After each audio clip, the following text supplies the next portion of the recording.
Mari kita membaca dari kitab Maleakhi. Maleakhi pasal yang ketiga ayat 1 sampai 4.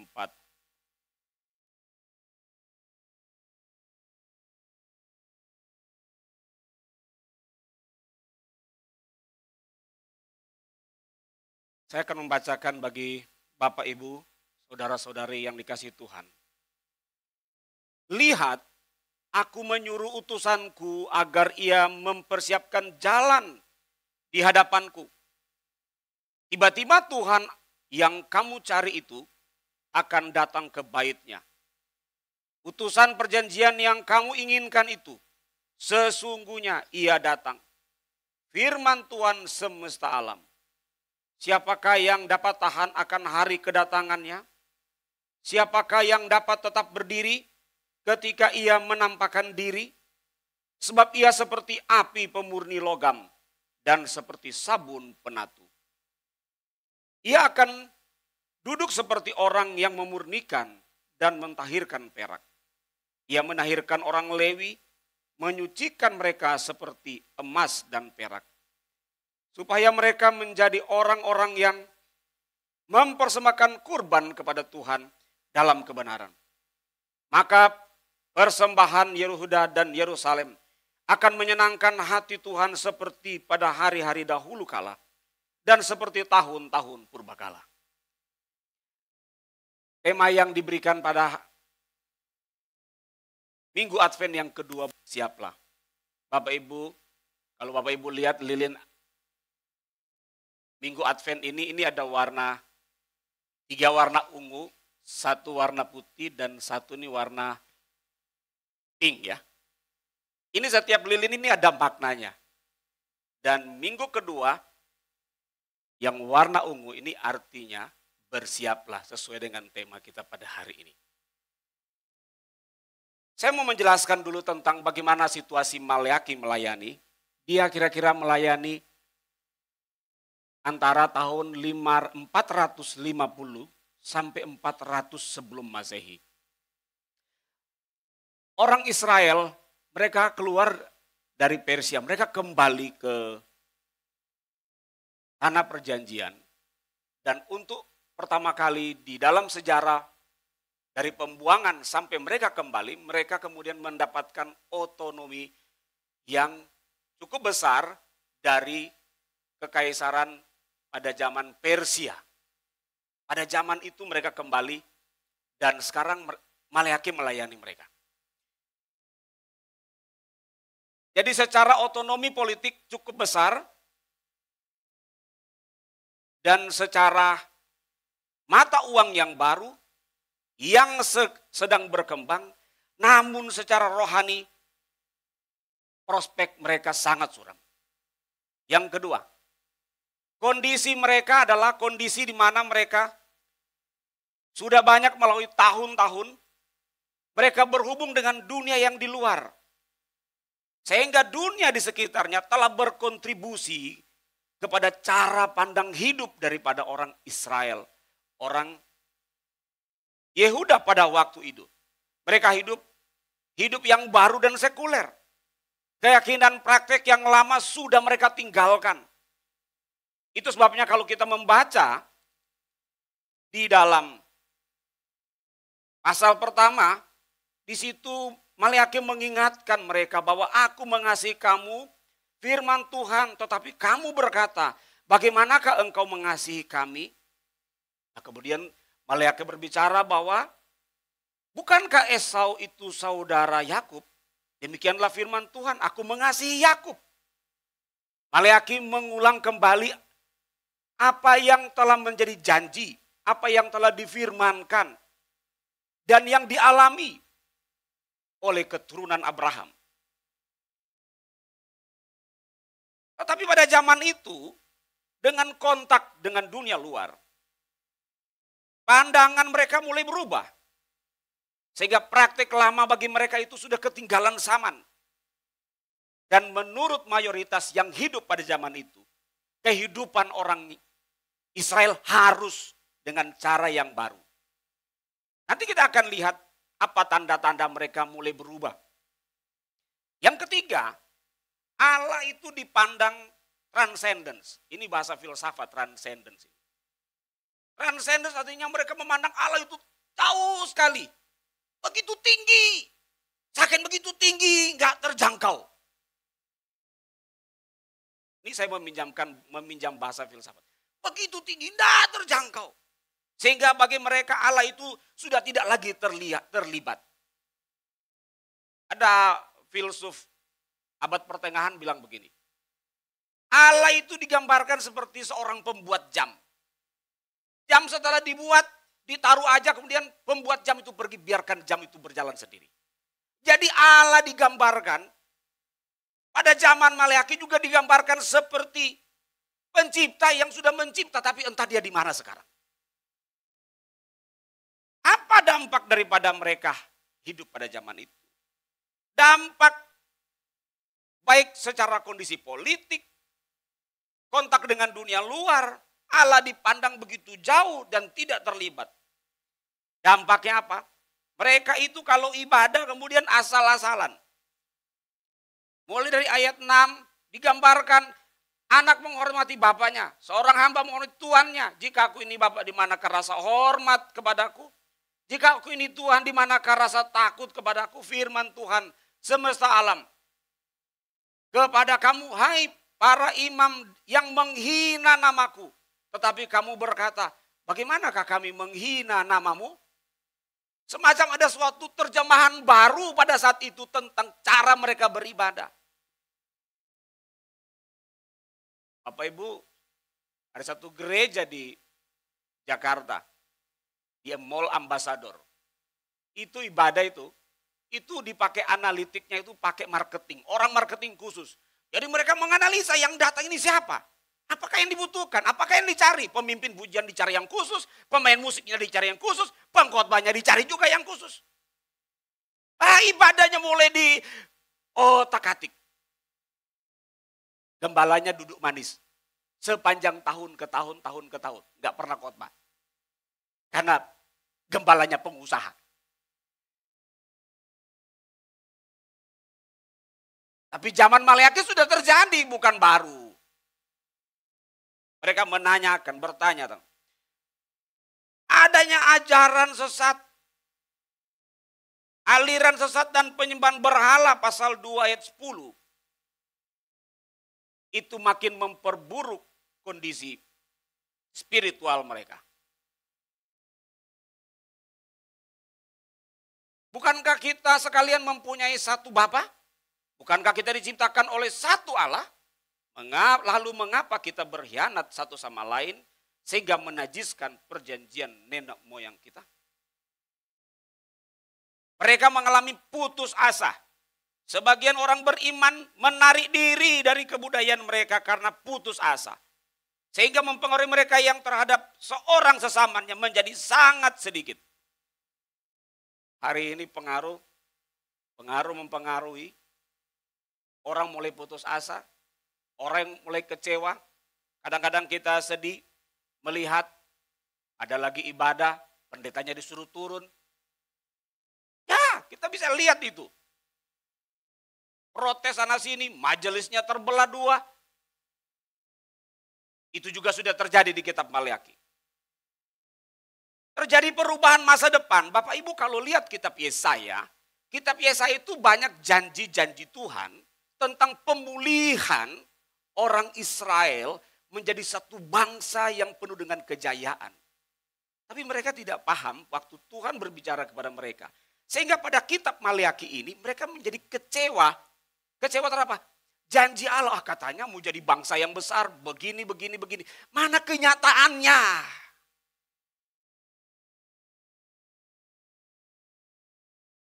Mereka putus asa.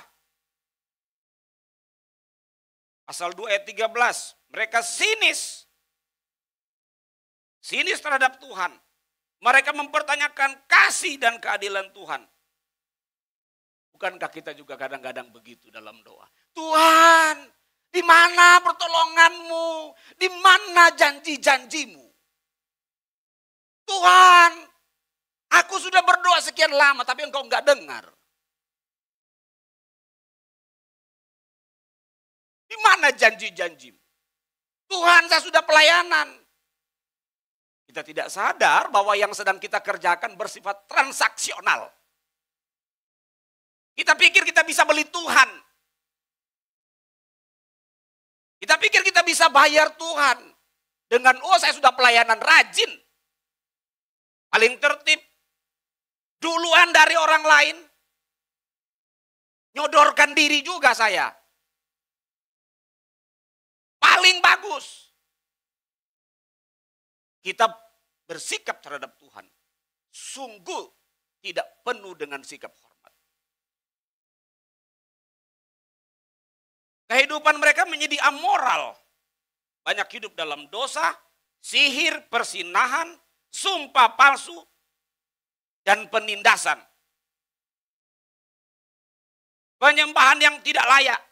Nanti kalau kita baca dari pasal 1 sampai pasal 3, Bapak Ibu akan menemukan mereka datang itu, mempersembahkan itu korban yang cacat.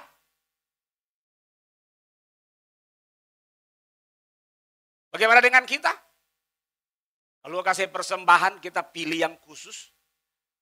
Nah, ini duit habis belanja dari pasar. Kita kasih masuk.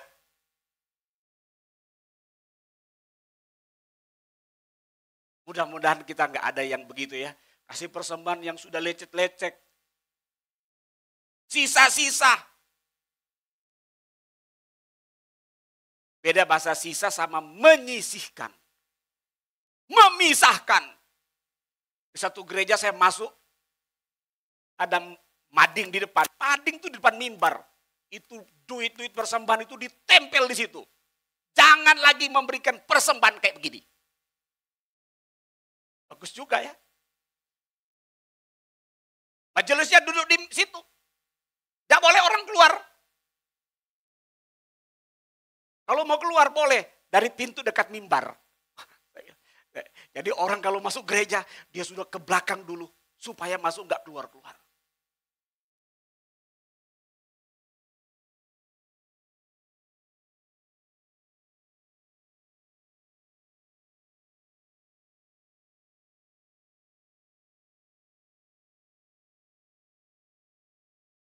Pada zaman itu orang mulai bertanya, apa gunanya kita mentaati perintahnya? Atau berjalan seperti berkabung di hadapan Tuhan semesta alam. Apa gunanya kita nangis-nangis? Di manakah Tuhan keadilan? Mereka bergumul. Karena ada mulai mempertanyakan tentang Tuhan. Sepertinya Tuhan tidak adil, nggak perhatikan saya. Apa buktinya bahwa Tuhan mengasihi kita? Pasal 1 ayat 2 merupakan parafrase daripada aku mengasihi kamu firman Tuhan, tetapi kamu berkata bagaimana engkau mengasihi kami? Apa bukti Tuhan mengasihi kami? Saya dari dulu hidupnya susah. Respon mereka terhadap keadaan, putus asa, menangis, sinis, kehidupan menyimpang. Ada pula yang akhirnya menjalani sihir. Masih banyak orang Kristen pergi ke dukun. Ada orang nemani orang pergi ke dukun. Bapak Ibu saya mau kasih tahu. Nemani doang juga tidak boleh.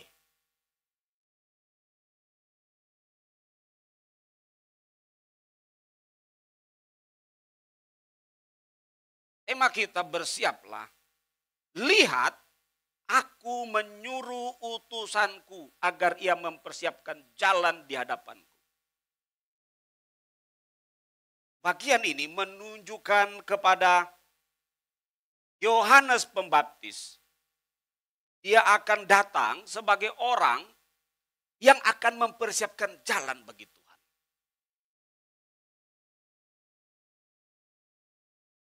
Bapak Ibu, coba lihat khotbah-khotbahnya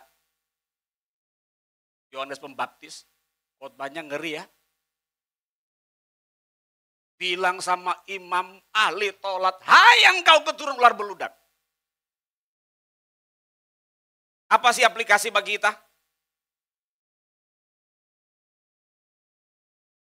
Bagaimana cara kita mendengar utusan Allah dalam kehidupan kita sehari-hari? Bagaimana kita mendengar pengkhotbah di tempat ini? Bagaimana kita mendengar berita yang disampaikan di sekolah minggu, di youth? Bagaimana?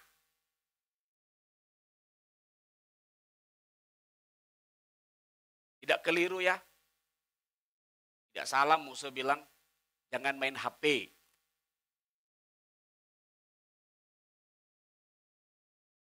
Sebenarnya barang ini bisa digunakan dengan benar.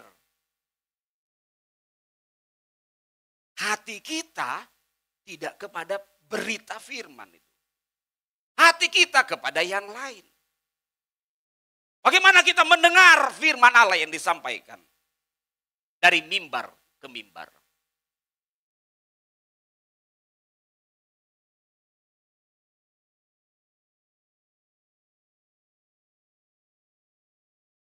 Ia akan tiba masuk ke baitnya. Dalam pasal 3,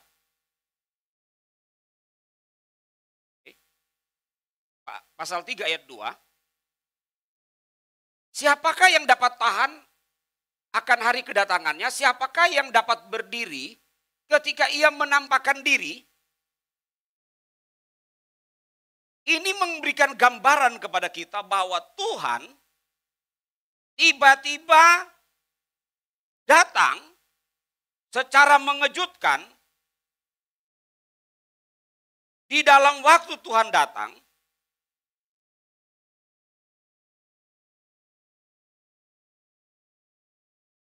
dan dikatakan bahwa siapakah yang dapat tahan akan hari kedatangannya, siapakah yang akan dapat berdiri. Ungkapan berdiri, ungkapan menunjukkan seseorang yang bisa hidup apa tidak.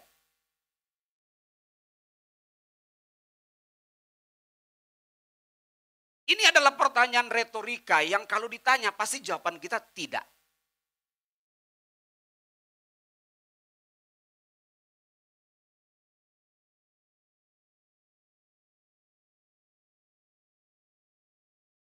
Kedatangan Tuhan digambarkan, ia seperti api tukang pemurni logam dan seperti sabun tukang penatu. Ia akan duduk seperti orang yang memurnikan dan mentahirkan perak, dan ia mentahirkan. Maleakhi menggambarkan kehadiran Tuhan, digambarkan seperti seorang pemurni logam. Bicara tentang pemurni logam, api melambangkan proses pembakaran logam yang memisahkan kotoran, terutama perak. Bapak Ibu, saya percaya Bapak Ibu ada yang pakai emas di jari ya. Pernah nggak mikir-mikir? Pada waktu pakai emas ini, mikir-mikir, ini benar nggak ini emas utuh?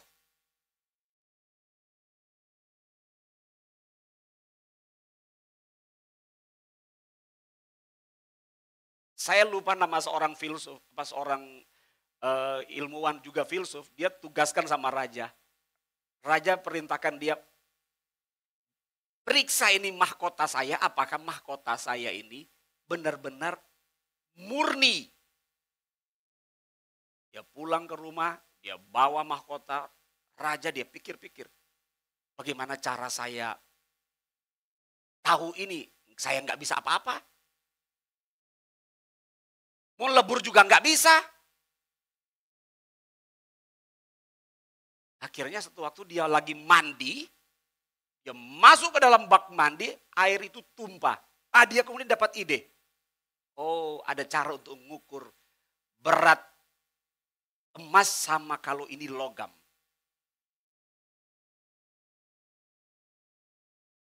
Itu ada sejarahnya. Dalam melakukan pemurnian, kalau emas kita dimurnikan, itu pasti yang akan tersisa itu adalah murni. Sedangkan toleransi pengotor itu akan terbuang. Kan kita tidak pikir ya, kita beli emas, tidak yakin kan itu apa, emas murni, jangan udah dicampur gitu. Sehingga yang kita pakai 1 gram tapi sebenarnya bukan emas juga. Kemudian Maleakhi memakai istilah mencuci. 2 istilah ini, mencuci, memurnikan.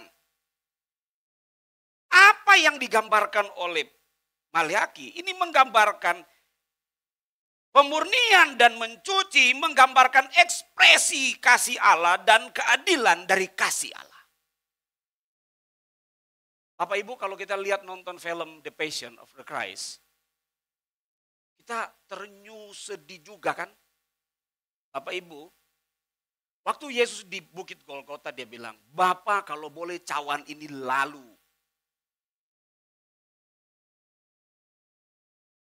Kita mungkin sedih, tapi kita melupakan satu hal. Apa yang kita lupakan? Yang kita lupakan adalah bahwa Yesus dapat menanggung hukuman itu. Waktu disalib dia dapat menanggung. Karena ada satu hukuman yang tiada banding. Jadi kalau Bapak Ibu hari ini ada yang sakit, sakit Bapak Ibu tidak akan lebih berat, lebih besar, lebih menderita daripada penderitaan di api neraka. Kesusahan kita hari ini tidak akan lebih berat daripada kesusahan waktu di neraka. Itu sebabnya tidak bisa kita bersungut-sungut atau tidak percaya kepada Tuhan. Atau tidak datang kepada Tuhan. Betapapun pergumulan, kesusahan, kesulitan, semua yang boleh disebut tidak dapat menandingi hukuman Allah di neraka. Itu sebabnya tema hari ini bersiaplah. Bersiap untuk apa? Datang kepada Tuhan. Ayat keempat terakhir. Supaya mereka menjadi orang-orang yang mempersembahkan korban yang benar kepada Tuhan.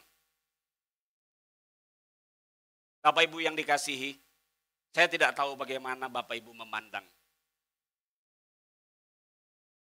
Korban yang benar hanya lahir dari proses penyucian, pengudusan. Tanpa itu semua persembahan kita itu najis di hadapan Tuhan.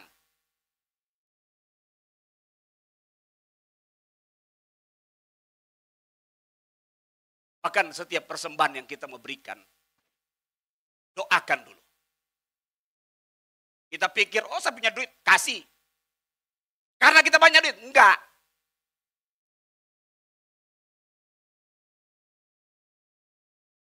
Korban yang benar lahir dari pengudusan. Itu sebabnya kalau kita lihat rentetan ibadah kita, terakhir kita doksologi. Kenapa Bapak Ibu doksologi? Karena setelah dengar firman, pengakuan iman, komitmen dengan yakin dan teguh, doksologi.